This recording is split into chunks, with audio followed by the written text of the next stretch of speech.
Magandang araw sa lahat.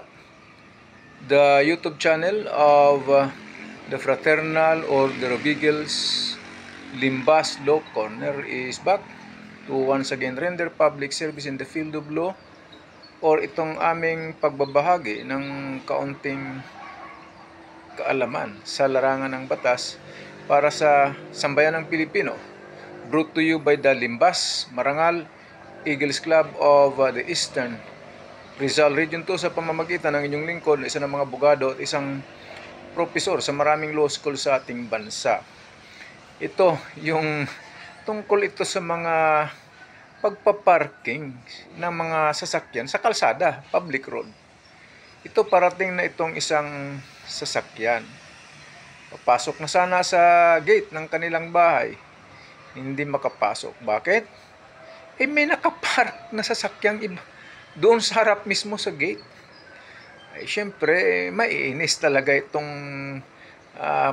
may-ari ng sasakyan at may-ari ng bahay na papasok sana sa looban ng kanilang garahe dahil may nakaharang na sasakyan. Okay, pero tama ba? Well, maliban sa bakit ka naman nagpark sa entrance ng bahay, ng gate, paano nga makapasok yung sasakyan ng sa bahay na yon? Pero hindi lang yon, mga sambayan ng Pilipino, sa kalsada ito nakapark.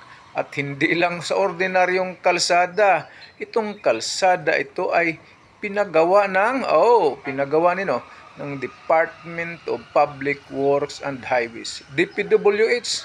Ganun pala yung kalsada ninyo, yung pinagawa ninyo, na galing siyempre sa kaban ng bayan, igagawing mga parking area na lang itong mga kalsadang ito.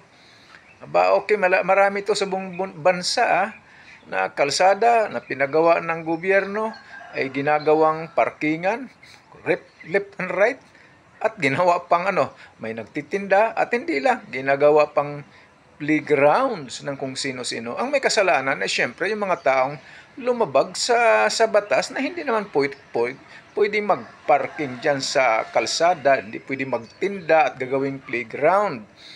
Pero ano naman ang ginawa ng mga law enforcers dito? Isang tanong yan, mga kababayan.